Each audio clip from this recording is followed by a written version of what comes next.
அனைவருக்கும் வணக்கம். TNPSC group 4க்கு வந்து நம்ம ரீஸ்டார்ட் டெஸ்ட் வந்து நடத்திட்டு இருக்கிறோம். ஸோ இன்னைக்கு டெஸ்ட்டுக்கான ஆன்சர் கீ தான் வந்து பார்க்க போகிறோம். So test number 21. ஸோ மேக்ஸுக்கான கீ அப்படின்னு சொல்லி பார்க்குறப்ப இன்னைக்கு வந்து ரீசனிங்லேருந்து உங்களுக்கு வந்து 10 கணக்கு கேட்டிருப்பாங்க. சிம்பிளாக தான் இருக்கும். ஸோ 81வது கொஸ்டின் என்ன அப்படின்னு சொல்லி பார்த்தீங்கன்னா, உங்களுக்கு வந்து ஒரு வண்ணத்து பூச்சி வச்சு ஒரு கொஸ்டின் கேட்டிருக்காங்க. ஃபர்ஸ்ட் கான்செப்டை புரிஞ்சுக்கிடுவோம், அப்புறம் ஈஸி ஆன்சர் போட்டுடலாம். என்ன சொல்கிறாங்கன்னா, வண்ணத்து பூச்சிகள் சில பறந்து வந்து சில பூக்களில் அமர்ந்திருக்குதான். அதில் வந்து பார்த்தீங்கன்னா, அதை வந்து ஒரு மாணவன் கேட்குறான வண்ணத்து பூச்சிக்கிட்ட நீங்கள் எத்தனை பேர் இருக்கீங்க அப்படின்னு சொல்லி கேட்குறாப்புல. அதுக்கு அந்த வண்ணத்து பூச்சி எவ்வாறு பதிலளிக்க அப்படின்னு சொல்லி பார்த்தீங்கன்னா, அதாவது மறைமுகமாக பதிலளிக்க என்ன சொல்லுதுன்னா, ஒவ்வொரு பூவிலும் ஒருவர் வீதம் அமர்ந்தால் எங்களில் ஒருவருக்கு பூ கிடையாது. நாங்கள் எத்தனை பேரோ இருக்கிறோம், ஒவ்வொரு பூக்கும் ஒருத்தராக அமர்ந்தாருன்னு உட்காந்தாருன்னு வைங்களேன், எங்களுக்கு ஒருத்தருக்கு பூ கிடைக்காது. சப்போஸ் ஒரு பூவிலும் 2 பேராக அமர்ந்தா எங்களுக்கு வந்து பார்த்தீங்கன்னா ஒரு பூ மிச்சம் கிடக்கும் அப்படின்னு சொல்லி சொல்கிறாங்க. இந்த மாதிரி கணக்கை மேக்ஸிமம் ஆப்ஷன் வந்து எடுக்க பாருங்க. ஸோ இதுக்கு ஆன்சர் வந்து பார்த்தீங்கன்னா டி தான். ஸோ 4, 3. ஸோ உங்க 4 எது 3 எது அப்படிங்கிறத நம்ம கணக்கை வச்சு தான் பார்க்கணும். கடைசி என்ன கேட்குறாங்க, சரியாக கணக்கிட்டு கண்டுபிடித்து வண்ணத்து பூச்சிகளோட எண்ணிக்கை மற்றும் பூக்களோட எண்ணிக்கை அப்படின்னு சொல்லி கொடுத்துருக்காங்க. அப்போ ஆப்ஷனில் இருக்கிறது வண்ணத்து பூச்சிகளோட எண்ணிக்கை, 2வது இருக்கிறது பூக்களோட எண்ணிக்கை. அப்போ 4ங்கிறது இங்கே வண்ணத்து பூச்சிகளோட எண்ணிக்கை, 3ங்கிறது பூக்களோட எண்ணிக்கை. சரியா?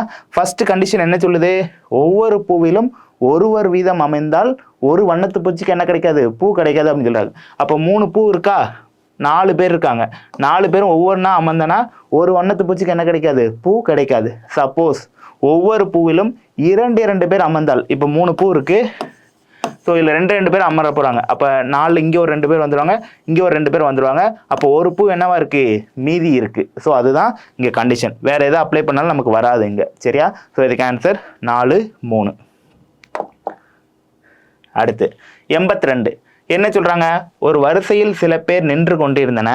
ஒரு குழந்தை அந்த வரிசையில் இடமிருந்து 14வது இடத்திலும் ஒரு பெண் வலம் இருந்து 8வது இடத்துல இருக்குதான். சரியா? இதான் ஒரு கியூ. ஸோ இதில் வந்து பார்த்தீங்கன்னா இதான் லெஃப்ட் சைடு, இது லெஃப்ட்டு, இது ரைட்டு. இடமிருந்து 14வது இடத்துல என்ன இருக்குது, ஒரு சைல்டு இருக்குது. இது வந்து 14வது இடம். அப்போ இவங்களுக்கு முன்னாடி எத்தனை பேர் இருக்காங்க, 13 பேர் இருக்காங்கன்னு அர்த்தம். அடுத்து என்ன சொல்கிறாங்க, ஒரு பெண் வலம் இருந்து 8வது இடம், ரைட்டில் இருந்து ஒரு ஃபீமேல் வந்து இருக்கிறாங்க, 8வது இடத்துல இருக்காங்க. அப்போ இவங்களுக்கு முன்னாடி எத்தனை பேர் இருக்காங்க, 7 பேர் இருக்காங்க, நிற்கின்றன. குழந்தைக்கும் பெண்ணிற்கும் இடையே 4 நபர் இருக்காங்களாம். இதுக்கு இடையில இந்த கேப் இருக்குல்ல, இதில் வந்து பார்த்தீங்கன்னா 4 பேர் இருக்காங்களாம். எனில் அந்த வரிசையில் உள்ள மொத்த நபர்களோட எண்ணிக்கை என்னன்னு தான் கேட்குறாங்க. கொடுத்துருக்கிறத ஒரு டைம் இன்னொரு டைம் செக் பண்ணிடலாம். ஒரு குழந்தை இடது பக்கம் இருந்து 14வது இடத்துல இருக்கிறாங்க, ஒரு பெண் வலது பக்கத்துலேருந்து 8வது இடத்துல இருக்காங்க, இடையில ஒரு 4 பேர் இருக்காங்க. ஸோ எத்தனை பேர் தான் இருக்காங்கன்னு சொல்லி கேட்குறாங்க. ஆட் பண்ணால் போதும், சிம்பிளாக முடிச்சிடலாம். அப்போ இதில் ஒரு 13 பேர் ப்ளஸ் அந்த குழந்தை 1, அடுத்து ஒரு 4 பேர் இடையில இருக்காங்க, ப்ளஸ் அந்த பெண் 1, இந்த பக்கம் ஒரு 7 பேர் இருக்காங்க. ஸோ இது எல்லாத்தையும் ஆட் பண்ணால் நமக்கு டோட்டல் கிடச்சிரும். 13, 7, 20, 24, 25, 26. மொத்தம் எத்தனை பேர் இருக்காங்க, 26 பேர் அந்த இடத்துல இருக்காங்க. ஆன்சர் 26. ஸோ இதை வச்சு ட்விஸ்ட் பண்ணிலாம் கேட்பாங்க. நமக்கு இங்கே டேரெக்டாக எத்தனை பேர் தான் கேட்டிருக்காங்க. சரி, அடுத்து 83. ABCDF 6 நபர்கள் வடக்கு நோக்கி அமர்றாங்களாம். ஸோ வடக்கு நோக்கினா மேலே பார்த்து அமர்றாங்க. சரியா? 6 பேர் இருக்காங்க. சி என்பவர் ஏ மற்றும் ஈக்கு இடையில் அமர்ந்திருக்கிறார் அப்படின்னு சொல்லியிருக்காங்க. சிங்கிறவங்க வந்து ஏக்கும் ஈக்கும் இடையில் அமர்ந்திருக்கிறாங்களாம். அடுத்து என்ன சொல்கிறாங்க, டி என்பவர் எந்த கடைசி முனைகளிலும் அமரவில்லை. ஸோ 6 பேருங்கிறப்ப இப்படி போட்டுக்கலாம். மொத்தம் 6 பேர், 2லையும் எந்த கடைசி முனையிலையும் அமரவில்லை. ஸோ ஈயின் அடுத்த வலதுபுறத்தில் பி அமர்ந்திருக்கிறாங்க அப்படின்னு சொல்கிறாங்க. ஈ இருக்காப்புல, ஈ மேலே பார்த்து தான் உட்காந்துருப்பார் நார்த்து. இவங்களுக்கு வலது பக்கம்னா என்னது, இந்த பக்கம், அதாவது இது. அங்கே என்ன வரும், இ என்பது அடுத்த வலதுபுறத்தில் பி அமர்ந்திருக்காரு. ஸோ வலதுபுறத்தில் பி. அடுத்து என்ன சொல்கிறாங்க, எஃப் என்பவர் வலதுபுறத்தின் கடைசி ஓரத்தில் அமரவில்லையா. வலதுபுறத்தில் மேலே இருந்து பார்க்குறப்ப இதுதான் வலதுபுறத்தில் கடைசி ஓரத்தில் எஃப் அமரல. அப்போ எஃப் இடதுபுறத்தில் அமரலாம், அதுக்கு சான்சஸ் இருக்குது. ஆனால் டி என்பவர் ஈயின் 3வது இடதுபுறத்தில் அமர்ந்திருக்கிறார். யார் சொல்கிறாங்க, டி என்பவர் ஈயின் 3வது இடதுபுறம், 1வது இடதுபுறம், 2வது இடதுபுறம், 3வது இடதுபுறத்தில் யார் இருக்கா, டி.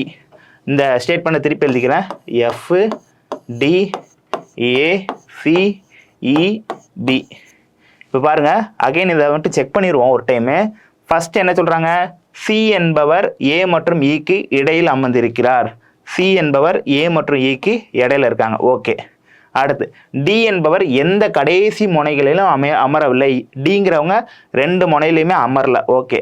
அடுத்து ஈயின் அடுத்த வலதுபுறத்தில் பி அமர்ந்திருக்கிறார். ஈயோடைய அடுத்த வலதுபுறம் மேலே பார்த்து உட்கார்றப்ப வலதுபுறங்கிறது இங்கே தான். ஸோ அடுத்த வலதுபுறத்தில் பி இருக்கார். ஓகே. எஃப் என்பவர் வலதுபுறத்தோட கடைசி ஓரத்தில் அமரவில்லை. எஃப்ங்கிறவங்க வலதுபுறத்தோட ஓரத்தில் அமரல, ஆனால் இடதுபுறத்தில் அமர்றதுக்கு வாய்ப்பு இருக்கு. அடுத்து ஆனால் டி என்பவர் ஈயின் 3வது இடதுபுறம். இ என்பவர் அதாவது டி வந்து ஈயோடைய 3வது இடதுபுறம். 1 2 3வது இடதுபுறம்.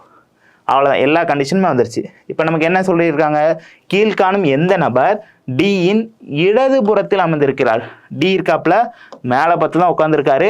இடதுபுறம்னா இது இந்த பக்கம். யார் அமர்ந்திருக்கா, எஃப். அப்போ ஆன்சர் ஏ. அடுத்து 84, ஒரு கடையில் 4 உயரங்களில் ஏபிசிடி அப்படிங்கிற வெவ்வேறு பொம்மைகள் வந்து இருக்குதான். டி ஏயை விட உயரம் அதிகமானது இல்லையா. டி வந்து ஏயை விட உயரம் அதிகமானதா இல்லை, அப்போ உயரம் கம்மியா இருக்குன்னு அர்த்தம். அப்போ ஏயை விட உயரம் கம்மியானது டி. அடுத்து சியை விட உயரம் குறைவானதாக இல்லை. யாரை தான் சொல்றாங்க, டியை தான் சொல்றாங்க. சியை விட உயரம் குறைவானதாக இல்லை. அடுத்து பி டியை விட உயரம் குறைவானதாக உள்ளதான். பி வந்து பார்த்தீங்கன்னா பி டியை விட உயரம் குறைவானதாக இருக்குதான். மற்றும் சியை விட உயரம் அதிகமானதாக இருக்குதான். சியை விட உயரம் அதிகம். அப்போ அப்படியே மாற்றி வரும். இது டி, இங்கே பி, இங்கே சி. அடுத்து மற்றும் சியை விட உயரம் அதிகமானது. ஓகே. திருப்பி ஒரு டைம் எப்பயுமே ஒரு விஷயம் எழுதுனதுக்கு அப்புறம் தான் செக் பண்ணணும். இன்னொரு டைம் செக் பண்ணிடலாம். ஒரு கடையில் 4 உயரங்களில் ஏபிசிடி வெவ்வேறு பொம்மைகள் இருக்கா. 4 உயரத்தில் இருக்குதான். ஃபர்ஸ்ட் என்ன சொல்றாங்க, டி ஏயை விட உயரம் அதிகமானதாக இல்லை. டி ஏயை விட உயரம் அதிகமானதாக இல்லை, அப்போ உயரம் கம்மியா இருக்கு. அடுத்து சியை விட உயரம் குறைவானதாக இல்லை. சியை விட உயரம் குறைவானதாக இல்லை, அப்போ உயரம் அதிகமா இருக்கு. ஓகே, மேலதான் இருக்காப்ல. அடுத்து பி டியை விட உயரம் குறைவானதாக உள்ளது. பி டியை விட உயரம் குறைவானது, அப்போ கீழே எழுதியிருக்கிறேன். ஓகே. மற்றும் சியை விட உயரம் அதிகம். பி சியை விட உயரம் அதிகம், அப்போ மேலே தான் வரும். ஓகேயா. அப்போ கண்டிஷன்லாம் ஓகே. மணி என்பவர் உயரம் அதிகமான பொம்மையை வாங்க விரும்பினால் எந்த பொம்மையை வாங்கியிருப்பாங்க அப்படின்னு சொல்லி கேட்குறாங்க. அப்போ ஏ தான் இருக்குல்ல உயரம். Option A. சரி, அடுத்து read the following information carefully and answer the question below அப்படின்னு சொல்லி கேட்குறாங்க. இந்த மாதிரி ஸ்டேட்மெண்ட் கொடுக்குறப்ப நீங்கள் என்ன பண்ணுவீங்கன்னா நம்மளோட கொஸ்டின் இங்கே என்ன அப்படிங்கிறத வந்து பார்த்துக்கோங்க. சரியா. இங்கே வந்து பார்த்தீங்கன்னா 2 விஷயமே சொல்லியிருப்பாங்க. எல்டர் அதாவது வயசை வச்சும் கொடுத்துருப்பாங்க, உயரத்தை வச்சும் கொடுத்துருப்பாங்க. 2 விஷயங்கள் இருக்கும். நமக்கு உயரத்தை கேட்டிருக்காங்களா வயசை கேட்டிருக்காங்களா அப்படின்னு மட்டும் பார்த்துக்கோங்க. இங்கே நம்ம கொஸ்டினே என்ன தான் கேட்டிருக்காங்கன்னா, which of the following pair of statement is elder to D. வயசை மட்டும் தான் கம்பேர் பண்ணி நமக்கு ஃபைனலில் கேட்குறாங்க. அப்போ வயசை மட்டும் நீங்கள் பார்த்தா போதும், உயரத்தை நீங்கள் பார்க்க வேண்டாம் அந்த கணக்கில். சரியா. என்ன கொடுக்குறாங்க, இந்த குழுவில் கீழ்காணும் எந்த ஜோடியானது டியை விட மூத்ததாக கருதப்படும் அப்படிங்கிறதான் கேட்குறாங்களே தவிர உயரத்தை வச்சு கேட்கல. அப்போ எல்லா ஸ்டேட்மெண்ட்லையுமே நீங்கள் வயசை மட்டும் பாருங்கள், ஹைட்டை பார்த்து குழம்பிக்கிட்டு இருக்க வேண்டாம், டைம் வேஸ்ட் பண்ண வேண்டாம். சரியா. முதல்ல பார்த்துருமா, ஏபிசிடி 5 ஃப்ரெண்ட்ஸ். மேக்ஸிமம் இங்கிலீஷில் படித்தா ஈஸியாக இருக்கும். B is elder to E. B வந்து ஈயை விட எல்டர்னா என்னது, மூத்தவங்க. சரியா. எங்கர்னா சின்ன வயசு. Okay. B is elder to E. ஈயை விட மூத்தது யாரு, B. But not as tall as C. உயரத்தை பற்றி இங்கே கன்சிடர் பண்ண வேண்டாம், நமக்கு அது கேள்வியே கிடையாது, விட்டுறலாம். அடுத்து C is younger to A. C வந்து ஏயை விட எங்கர், அப்படின்னா வயசு கம்மின்னு அர்த்தம். அடுத்து டாலர் டு டி, அதெல்லாம் வேண்டாம் நமக்கு. A is taller to D but younger to E. A வந்து எங்கர் டு இ மட்டும் தான் நம்ம எடுக்க போகிறோம். ஈயை விட ஏ வந்து என்னது, வயசு கம்மி. ஈயை விட ஏ கம்மியாக. அப்போ இதை இந்த பேரை கம்பேர் பண்ணி இதை இங்கே எழுதிக்கலாமா, ஏ சின்னு எழுதிக்கலாமா. சரி. அடுத்து ஏ இஸ், சரி இது எழுதியாச்சா. டி இஸ் எல்டர் டு ஏ. ஏயை விட டி என்னவா இருப்பாப்புல, எல்டராக இருக்காப்புல. அப்போ இது எங்கே வந்துடும், இங்கே டி ஏ சி. அகைன் ஒரு டைம் செக் பண்ணிடலாம். முதல் இருந்து B is elder to E. B வந்து ஈயை விட எல்டர், வயசில் மூத்தவங்க. அடுத்து C is younger to A, C வந்து ஏ விட எங்கர், அப்போனா வயசு கம்மி, கீழே தான் எழுதியிருக்கிறோம். அடுத்து ஏ is younger then E, younger then E, A ஈயை compare பண்ணுறப்போ எங்கர், அப்போ வயசு கம்மியாக தான் இருக்காப்புல. அடுத்து டி இஸ் எல்டர் டு ஏ, ஏயை விட டி வந்து எல்டர், அப்படின்னா வயசு கூட. சரியா, நம்ம ஆர்டர் எழுதியாச்சு, செக்கும் பண்ணியாச்சு. இப்போ நமக்கு என்ன கேட்காங்க, எந்த பேரு டியை விட எல்டராக இருக்காங்க? டியை விட எல்டராக என்ன பேர் இருக்காங்க? பியும் இயும். Option C. அடுத்து மோகன் என்பவர் 5 கிலோமீட்டர் தெற்கு நோக்கி செல்கிறார். இது டிஸ்டன்ஸ் அண்ட் டைரக்ஷன் போட்டுக்கலாம். ஸோ இது வந்து நார்த்து, சவுத்து, ஈஸ்ட்டு, வெஸ்ட்டு. சரியா, ஃபர்ஸ்ட் என்ன சொல்கிறாங்க, மோகன் என்பவர் 5 கிலோமீட்டர் தெற்கு நோக்கி செல்றாப்லையா, இங்கேருந்து ஒரு 5 கிலோமீட்டர் தெற்கு நோக்கி வராப்புல. அடுத்து என்ன சொல்கிறாங்க, வலது பக்கம் திரும்புகிறார். தெற்கு நோக்கி நிற்கிற, வலது பக்கங்கிறதுங்கிறது என்னது, இங்கிட்டு.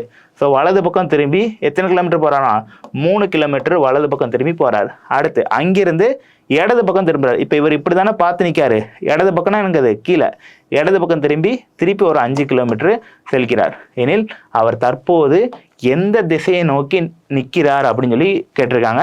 எந்த திசையை நோக்கி நிற்கிறாரு, தெற்கு திசையை நோக்கி நிற்கிறார். மோகன் என்பவர் 5 கிலோமீட்டர் தெற்கு நோக்கி வராரு, வலது பக்கம் திரும்பி 3 கிலோமீட்டர், அகைன் இடது பக்கம் திரும்பி அவர் 5 கிலோமீட்டர், அப்போ தெற்கு நோக்கி நிற்கிறார். Option B. அடுத்து ஏபிசிடி என்ற 5 நபர்கள் வாரத்தின் திங்கள் முதல் வெள்ளி வரை ஒரு நிகழ்ச்சியில் பங்கேற்கிறாங்களாம். சரியா, முதல் எழுதிக்கலாமா, திங்கள் Monday, Tuesday, Wednesday, Thursday, Friday. சரியா, ஸோ 5 பேர் இந்த நிகழ்ச்சியில் பங்கேற்கிறாங்க. ஒரு நாளில் ஒருவர் மட்டும்தான் பங்கேற்கிறாங்களா. டி அல்லது இ என்பவர்கள் வாரத்தில் முதல் நாளிலோ கடைசி நாளிலோ பங்கேற்கவில்லை. வாரத்தின் முதல் நாள்லையும் டிஇ பங்கேற்கலை, கடைசி நாள் ஃப்ரைடேலையும் டியும் இயும் பங்கேற்கலை. சரியா, முதல் கண்டிஷன் இப்படி தான் கொடுத்துருக்குறாங்க. அடுத்து பங்கேற்கவில்லை. இ என்பவர் சி பங்கேற்க அடுத்த நாளில் பங்கேற்கிறாங்க. சி பங்கேற்றதுக்கு அப்புறம் யார் பங்கேற்கிறா, இ. அடுத்து என்ன சொல்றாங்க, பி என்பவர் டி பங்கேற்க அடுத்த நாளில் பங்கேற்கிறாங்களாம். பி வந்து டிக்கு அடுத்த நாளில் பி வந்து வராங்க. ஏ மற்றும் பிக்கு இடையில் ஒருவர் மட்டும் இருக்கிறாங்களாம். ஏ மற்றும் பிக்கு இடையில ஒருவர் மட்டும் இருக்கிறாங்க அப்படின்னு சொல்லி வச்சுக்கிறேன். எனில் கீழ்காணும் எந்த நபர் வாரத்தின் முதல் நாளில் பங்கேற்கிறார் அப்படின்னு சொல்லி கேட்குறாங்க. சரி, இதை அப்படியே நம்ம ஃபில் பண்ணி பார்ப்போம். சரியா, இப்போ ஏ பி டி இருக்குது. இந்த இதை நம்ம இங்கே போட்டு பார்ப்போம், சியும் இயும். இப்போ நான் இந்த கண்டிஷனை வச்சு அப்ளை பண்ணுறேன். இது இங்கே இருக்கட்டும், இது இதுக்கு, இது இதுக்கு, இது இதுக்கு, இது இதுக்கு. இப்போ ஒரு டைம் செக் பண்ணிடுவோம். ஃபர்ஸ்ட் என்ன சொல்கிறாங்க, டி அல்லது இ என்பவர் வாரத்தின் முதல் நாளிலோ கடைசி நாளிலோ பங்கேற்கவில்லை. டி வாரத்தில் முதல் நாளில் சி தான் பங்கேற்றிருக்காப்புல, கடைசி நாளில் பி தான் இருக்காப்புல. டியும் கிடையாது, இயும் கிடையாது. அப்போ முதல் ஸ்டேட்மெண்ட் ஓகே. ரெண்டாவது என்ன சொல்கிறாங்க, இ என்பவர் சி பங்கேற்க அடுத்த நாளில் பங்கேற்கிறாங்க. சி பங்கேற்க அடுத்த நாளில் யார் தான் இருக்கா, இ தான் இருக்காப்புல. ஓகே. பி என்பவர் டிக்கு அடுத்த நாள், பி என்பவர் டிக்கு அடுத்த நாள். ஓகே. அடுத்து ஏ மற்றும் பிக்கு இடையில ஒருவர், ஏக்கும் பிக்கும் இடையில ஒருவர். அப்போ எல்லா ஸ்டேட்மெண்ட்டுமே ஓகே ஆயிடுச்சு. இப்போ நமக்கு என்ன கேட்காங்க, கீழ்காணும் எந்த நபர் வாரத்தின் முதல் நாளில் யார் இருக்காப்புல, சி. Answer A. அடுத்து 88 ABCDEFGHIJK என்ற மாணவர்கள் வகுப்பறையில் முதல் வரிசையில் ஆசிரியரை நோக்கி அமர்ந்திருக்காங்க. சரியா, அப்படின்னா மேலே பார்த்து அமர்ந்திருக்காங்க. சரியா, இங்கே தான் ஆசிரியர் டீச்சர் இருக்காங்கன்னா மேலே பார்த்து அமர்ந்திருக்கிறாங்க. அப்படின்னா கீழே இருக்க ஸ்டேட்மெண்ட் வச்சு ஒரு கொஸ்டின் கேட்குறாங்க, அதுக்கு ஆன்சர் பண்ணணும்.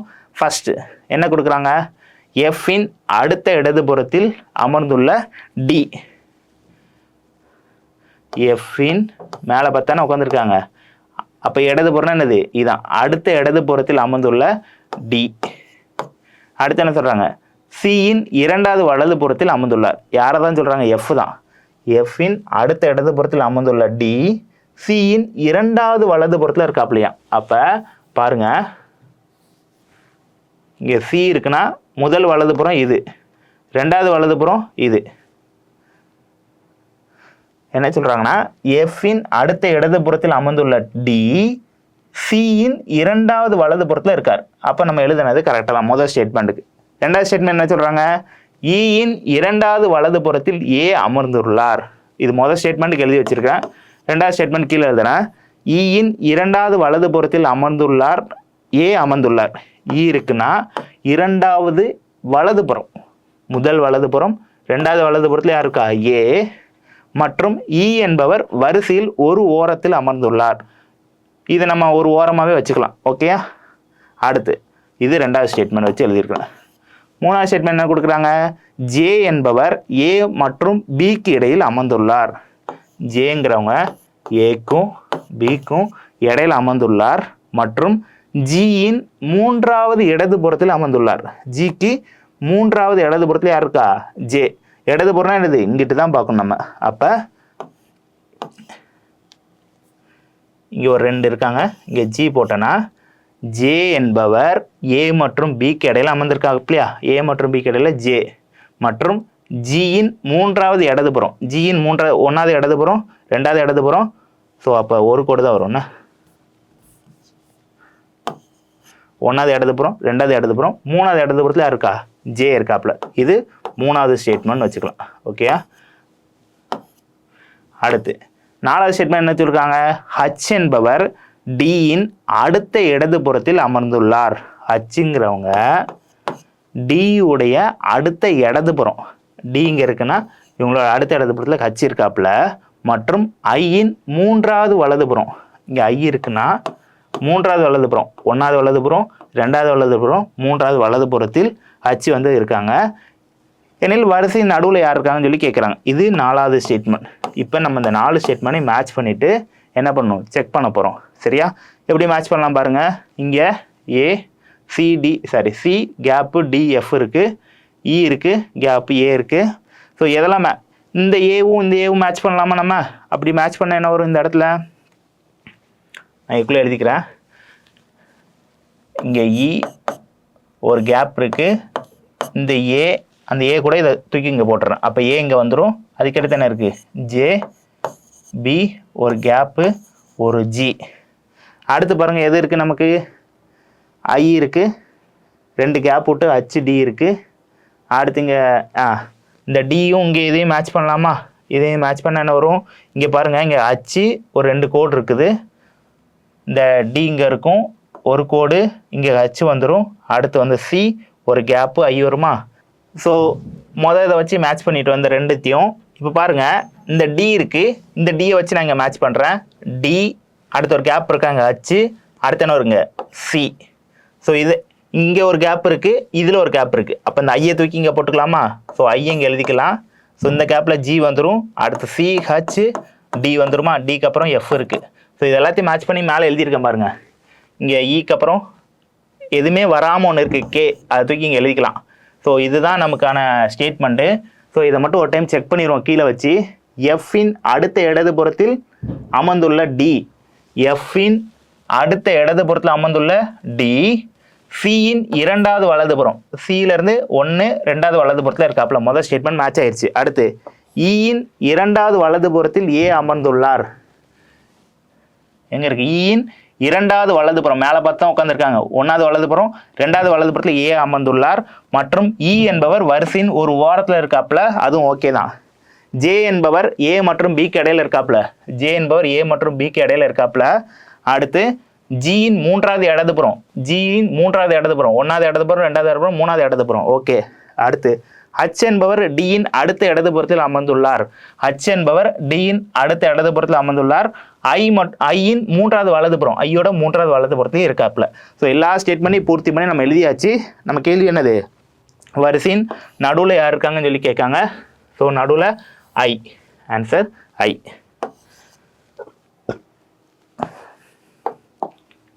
சரி, அடுத்து 2009ஆம் ஆண்டு ஜனவரி 1, 2009 ஜனவரி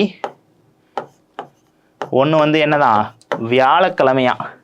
அப்போ 2010ஆம் ஆண்டு ஜனவரி 1 என்ன கிழமை அப்படின்னு சொல்லி கேட்டிருக்காங்க. எப்பயுமே நமக்கு வந்து இந்த டேஸை வச்சு கேட்குறப்ப என்ன கிழமை அப்படின்னு சொல்லி கேட்குறப்ப லீஃப் இயர் உள்ளே வருதா அப்படிங்கிறத மட்டும் செக் பண்ணணும். 2009ங்கிறதும் லீஃப் இயர் கிடையாது, 2010ங்கிறதும் லீஃப் இயர் கிடையாது. லீஃப் இயரா இல்லையா அப்படின்னு சொல்லி எப்படி செக் பண்ணணும்னா, ஒன்று 4ஆல் வகுத்து பார்க்கணும், இல்லைன்னா 400ஆல் வகுத்து பார்க்கணும். மீதியே எல்லாம் வகுப்பட்டுச்சுன்னா அது லீஃப் இயர். அதான் கான்செப்ட். ஸோ இது ரெண்டுமே லீஃப் இயர் கிடையாது. ஸோ ஒரு வருஷத்துக்கு எத்தனை நாள் இருக்கும்? 365 நாள் இருக்கும். இப்போ பாருங்க, 2009 2010 வரணும்னா இடையில 365 நாள் இருக்கும். ஸோ ஒரு வாரம் முடிஞ்சதுக்கு அப்புறம் தான் என்ன நடக்கும், நமக்கு கிழமை மாறும் 7 நாள் கழிச்சு. அப்போ என்ன பண்ணுங்க, 365 7ஆல் நம்ம வந்து டிவைட் பண்ணுவோம். ஸோ டிவைட் பண்ண என்ன வரணும், 1 வந்து மீதியாக வந்து நிற்கும். 365ல் 364 7ஆல் வகுப்பேறும், ஒன்றே ஒன்று மட்டும் மீதியாக நிற்கும். அப்போ ஒரு நாள் எக்ஸ்ட்ரா ஆட் ஆகும். ஸோ இந்த கான்செப்ட் எப்படி ஞாபகம் வச்சுக்கணும்னா, லீஃப் இயர் இல்லாமல் இருந்துச்சுன்னா ஒவ்வொரு வருஷமும் அதே தேதியில் ஒரு நாள் கூடிக்கிட்டே போகும். சப்போஸ் லீஃப் இயராக இருக்கும் பட்சத்தில் அதே தேதியில் 2 நாள் கூடும் அப்படிங்கிற மட்டும் ஞாபகம் வச்சுக்கோங்க. ஸோ இங்கே பாருங்கள், ஜனவரி 1 வியாழக்கிழமைனா இங்கே வரப்போ இதுக்கு அடுத்த நாள் என்னது, வெள்ளிக்கிழமை. சப்போஸ் இங்கே இருக்கக்கூடிய இயர் லீஃப் இயராக இருந்துச்சுன்னா இன்னொரு நாள் தள்ளி போட்டுக்கணும், 2 நாள் தள்ளி போடணும். அப்போ சனிக்கிழமை வரும் அப்படின்னு சொல்லி ஞாபகம் வச்சுக்கணும். ஸோ இந்த கிழமையை வச்சு பார்க்கறதுல வந்து பார்த்தீங்கன்னா ஒரே ஒரு விஷயம் மட்டும் ஞாபகம் வச்சுக்கோங்க. உங்களுக்கு கேட்டிருக்க இயரு லீஃப் இயராக இருந்துச்சுன்னா, அடுத்த வருஷம் லீஃப் இயராக இருந்துச்சுன்னா ஜனவரி இடையில பிப்ரவரி வந்தால் தான் ஒரு நாள் எக்ஸ்ட்ரா ஆட் ஆகும். ஸோ பிப்ரவரி வராமல் இருந்தால் டிஸ்டர்பன்ஸே வராது அந்த இடத்துல. ஸோ இடையில பிப்ரவரின்னு இதுலேயே வந்து பார்த்தீங்கன்னா ஜனவரி இருக்குது, அடுத்த வருஷம் வரேன்னா இடையில பிப்ரவரி வர மாதிரி தான் கொடுத்துருப்பாங்க எப்பயுமே. ஸோ லீஃப் இயர் மட்டும் செக் பண்ணுங்கள். லீஃப் இயர் வந்துச்சுன்னா உங்களுக்கு 2 டேட் தள்ளி போடணும். லீஃப் இயர் வராமல் இருந்துச்சுன்னா ஒரு டேட் தள்ளி போட்டால் போதும். இங்கே லீஃப் இயர் வராமல் இருக்குது, அப்போ வெள்ளிக்கிழமை. ஸோ இதுக்கு ஆன்சர் வெள்ளி. அடுத்த கணக்கு இதே தான், அதை வச்சு உங்களுக்கு புரிஞ்சிடும். அடுத்த கணக்கு என்ன கொடுக்குறாங்க பாருங்க, 2009ஆம் ஆண்டு நாட்காட்டி எந்த ஆண்டின் நாட்காட்டிக்கு சமமாக இருக்கும் அப்படின்னு சொல்லி கேட்குறாங்க. ஸோ 2009 ஒரு கேலண்டர் இருக்குல்ல, அப்போ ஒவ்வொரு டேட்டுக்கும் ஒவ்வொரு கிழமை இருக்கும்ல, அதே மாதிரி எந்த வருஷம் இது வந்து கிழமை வந்து சேமாக இருக்கும் அப்படின்னு சொல்லி கேட்குறாங்க. இப்போ அதே நம்ம டேட் எடுத்துக்கலாம். 2009ல் ஜனவரி 1 வந்து என்னவா இருந்துச்சு, நமக்கு வியாழக்கிழமையாக இருந்துச்சு. சரியா? அடுத்து 2010ல் ஜனவரி 1 என்னவா இருக்கும், நமக்கு வெள்ளிக்கிழமையாக இருக்குது. 2011 இதுவும் லீஃப் இயர் கிடையாதான், அப்போ என்ன ஆகும், ஒரு நாள் கூடுமா, சனிக்கிழமை ஆகும். 2012ங்கிறது லீஃப் இயர். அப்படிங்கிறப்ப இங்கே ஒவ்வொரு நாள் கூட்டிகிட்டு வந்தோமா, இங்கே ஜனவரி 1 என்ன நடக்கும்னா 2 நாள் கூடும். ஏன்னா இடையில ஒரு நாள் எக்ஸ்ட்ரா ஆட் ஆகுதா, 366 நாள் உள்ள வருதா பிப்ரவரியில். அப்படிங்கிறப்ப இங்கே சனியாக இருக்கிறது ஞாயிறு, இது திங்கக்கிழமையாக மாறும். அடுத்து 2013 என்னவாகும், செவ்வாய்க்கிழமை. 2014 லீஃப் இயர் கிடையாது, என்னவாகும், புதன்கிழமை. 2015 லீஃப் இயர் கிடையாது, புதன்னா அடுத்தது என்ன வரும், வியாழக்கிழமை. ஸோ நமக்கு சேமாக இருக்கணும் தானே சொல்லியிருக்காங்க ஜனவரி 1ஆம் தேதி. ஸோ ஜனவரி 1ஆம் தேதி என்ன இருக்குது, வியாழக்கிழமை இருக்கிறது. அடுத்து எப்போ தான் வருது, 2015 தான் வியாழக்கிழமையாக வருது. சரியா? ஸோ அப்போ இதுக்கு ஆன்சர் 2015. ஸோ அவ்வளோதான். எவ்வளோ மார்க் எடுத்து அப்படிங்கிறத சொல்லுங்கள். தேங்க்யூ.